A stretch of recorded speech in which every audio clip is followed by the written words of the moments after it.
ধন্যবাদ আপনাকে। আপনি যেমনটি বলছেন ঠিক সরঞ্জাম কিন্তু এসে পড়েছে এবং এখানকার যে গাড়িগুলি রাখা হয়েছে সরঞ্জাম রিটার্নিং কর্মকর্তা আসবেন এবং পুলিং এজেন্ট তাদেরকে আসলে এই সরঞ্জামের যে পরীক্ষা নিরীক্ষার জন্য কিন্তু এখানে রাখা হয়েছে এবং এরই মধ্যে যদি আপনাদেরকে একটু দেখাই যে সরঞ্জাম নেয়ার জন্য কিন্তু আপনার এখানে মাঠে কিন্তু আপনারা দেখছেন যে গাড়িগুলি মোতায়েন করা হয়েছে, একই সঙ্গে আইন শৃঙ্খলা বাহিনী জোরদার করা হয়েছে এবং আপনারা জানেন যে ঢাকা 19 আসনের যে নির্বাচন, সেই নির্বাচন কেন্দ্র করে কিন্তু যে মোট ভোটার রয়েছে, এই নির্বাচনে 7,47,770 জন ভোটার রয়েছে। এর মধ্যে নারী ভোটার রয়েছে 3,67,115 ভোট, আর পুরুষ রয়েছে 3,79,907 ভোট। আপনারা জানেন যে এই যে মোট ভোট কেন্দ্র রয়েছে, ভোট কেন্দ্র এখন পর্যন্ত আমরা যেগুলি দেখছি, এই যে এই ভোট কেন্দ্রের যে 275টি যে ভোট কেন্দ্র রয়েছে, এর মধ্যে আপনার অস্থায়ী রয়েছে, এছাড়াও যে যে ভোট কক্ষ রয়েছে, এখন পর্যন্ত আমরা যতটুকু জেনেছি যে 1523টি কক্ষ রয়েছে এবং এর মধ্যে আইন শৃঙ্খলা বাহিনী আমরা যদি দেখি যে পুরা মোতায়েন রয়েছেন এবং দেখতেই পাচ্ছি আমরা যে সরঞ্জামগুলি যে সব কিছুক্ষণ পরেই কিন্তু যে যাচাই বাছাই করা হবে, পরীক্ষা নিরীক্ষার পরে এগুলো হচ্ছে কেন্দ্রগুলিতে পাঠাতে হবে এবং আমরা দেখেছি যে এখন পর্যন্ত যেসব এলাকা রয়েছে সেসব এলাকায় লোকজনও কিন্তু যে ভোট যে সরঞ্জামের যে জিনিসপত্র সেগুলো নিয়ে যাবে, সেই জিনিসপত্র কিন্তু নেওয়ার জন্য কিন্তু আপনারা দেখছেন যে ইতিমধ্যে কিন্তু পরিবহনগুলো রাখা হয়েছে এবং কিছুক্ষণের মধ্যেই কিন্তু সেগুলো বিতরণের কথা বলা হয়েছে। এই ছিল আমার কাছে নির্বাচনের ভোট গ্রহণের সরঞ্জামের সর্বশেষ তথ্য। একই খবর জানতে আমার আর এক সহকর্মী রয়েছে রাজশাহী, যাচ্ছি মতুজার কাছে। মতুজা। নাজমুল, রাজশাহী জেলা প্রশাসকের কার্যালয় বা রিটার্নিং কর্মকর্তার কার্যালয় থেকে গত রবিবার রাজশাহীতে 6টি সংসদীয় আসন রয়েছে, তার মধ্যে 5টি সংসদীয় আসনের ব্যালট পেপার সহ যে নির্বাচনী সরঞ্জাম রয়েছে সেগুলো সহকারী রিটার্নিং কর্মকর্তা বা উপজেলা নির্বাহী কর্মকর্তার কার্যালয়ে পাঠানো হয়েছে। শুধু সদর আসনের যে নির্বাচনী সরঞ্জাম সেই সরঞ্জামগুলো এখনো পাঠানো হয়নি। তবে আমরা জেলা সিনিয়র নির্বাচন কর্মকর্তার সঙ্গে কথা বলেছি, তিনি আমাদেরকে যেমনটি জানিয়েছেন যে আজকে সকাল 10টা থেকে রিটার্নিং কর্মকর্তার কার্যালয় থেকে সেসব নির্বাচনী সরঞ্জাম সহকারী রিটার্নিং কর্মকর্তা গ্রহণ করবেন এবং তারপরে কিন্তু আগামীকাল প্রিজাইডিং অফিসারের মাধ্যমে কিন্তু কেন্দ্রগুলোতে সেগুলো পাঠানো হবে। আর রাজশাহী জেলায় যে সদর 2 আসন, এই আসনে 115টি ভোট কেন্দ্র রয়েছে। এসব কেন্দ্রের যে ব্যালট পেপার রয়েছে সেগুলো আজকে সকাল 10টা থেকে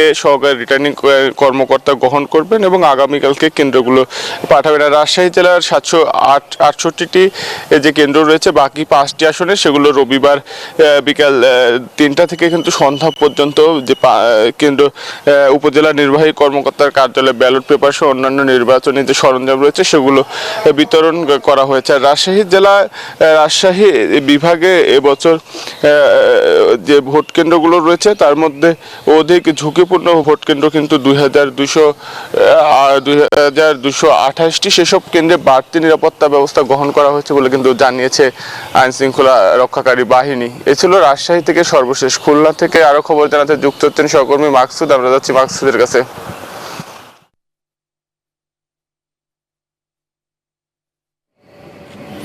ধন্যবাদ মতিউর মর্যাদা। আমাদের খুলনায় কিন্তু কয়েকটি ধাপে এই নির্বাচনী সরঞ্জাম দেওয়া শুরু হচ্ছে। গতকালই দুর্গম এলাকাগুলোতে কিন্তু নির্বাচনী সরঞ্জাম সহকারী রিটার্নিং কর্মকর্তাদের কাছে বুঝিয়ে দেওয়া হয়েছে। আজকে শহরের যে 1 এবং 2 এবং 3 আসন, সেই আসনগুলোতে নির্বাচনী সরঞ্জামগুলো পৌঁছে দেওয়া হবে। আমরা এই মুহূর্তে এসেছি খুলনার রিটার্নিং কর্মকর্তার কার্যালয়, যেটি কিনা 1, 2, 4, 5 এবং 6 এই সংসদীয় আসন। জেলা প্রশাসকের কার্যালয় থেকে কিন্তু গতকালই নির্বাচনী যে সরঞ্জামগুলো আছে, যেমন ব্যালট পেপার, অমোচনীয় কালিসহ এবং অন্যান্য আনুষ্ঠানিক কার্য, সেগুলো কিন্তু গতকালই বুঝিয়ে দেওয়া হয়েছে। আজকে সার্কিট হাউস থেকে খুলনা 2 এবং 3 আসনে যে সমস্ত নির্বাচনী সরঞ্জাম আছে সেগুলো দেওয়া হবে, এবং এই যে সিএনজিগুলো, সেই সিএনজিগুলো ইতিমধ্যে সার্কিট হাউস মাঠে নেওয়া হয়েছে।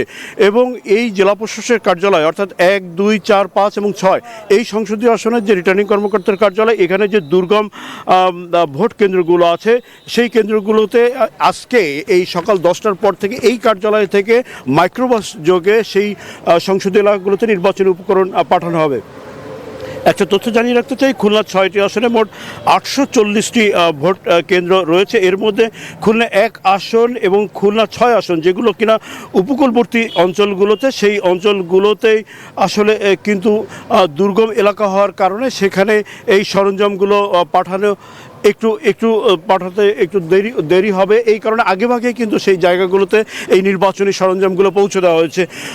তো দুর্গম এলাকাগুলোতে আগেই দেওয়া হয়েছে এবং আজকেই সদর আসনে 2 এবং 3 আসনে এই নির্বাচনী সরঞ্জাম পৌঁছে দেওয়া হবে।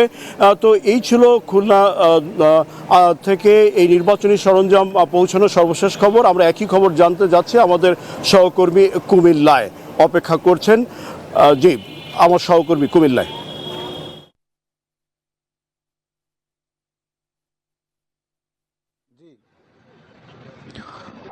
ধন্যবাদ আপনাকে। আপনি যেমনটি বলছিলেন যে কুমিল্লার 11টি সংসদীয় আসনের নির্বাচনের ভোট গ্রহণের জন্য কিন্তু জেলা রিটার্নিং এবং উপজেলা সহকারী রিটার্নিং কর্মকর্তারা প্রস্তুত রয়েছেন। ইতিমধ্যেই কুমিল্লা জেলা রিটার্নিং কর্মকর্তার কার্যালয় থেকে যেই ভোটের বাক্স এবং যেই ভোটার যে স্লিপগুলো রয়েছে এবং ব্যালট রয়েছে সেগুলো যথাযথ কেন্দ্রের মধ্যে পৌঁছেছে গতকালকেই।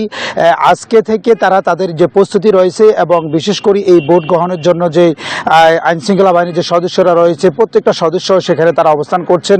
আমি এই মুহূর্তে অবস্থান করছি কুমিল্লা হাউজিং এস্টেট যেই কলেজ রয়েছে যেখানে ভোট গ্রহণ চলবে, এবং একটু পরে এই কেন্দ্রের মধ্যেই যেখানে যৌথ বাহিনী তাদের যে ভোট চলাকালীন সময় কোনো ধরনের অপ্রীতিকর ঘটনা ঘটলে সেখানে তারা তাকে প্রতিহত করার জন্য যে মহড়া রয়েছে সেই মহড়াটি তারা একটু পরে তারা শুরু করবেন। আমি আরেকটা বিষয় জানিয়ে রাখি যে আসলে কুমিল্লার 11টি সংসদীয় আসনের মধ্যে যে সমস্ত ঝুঁকিপূর্ণ ভোট কেন্দ্রগুলো রয়েছে সেগুলো প্রশাসন চিহ্নিত করেছে। তবে আশা করা যাচ্ছে একটি স্বতঃস্ফূর্তভাবে এই 11টি আসনে তারা ভোট গ্রহণের জন্য প্রস্তুত রয়েছে। তো এই ছিল আমার কাছে কুমিল্লা থেকে সর্বশেষ। চলে যাতে স্টুডিওতে আসি।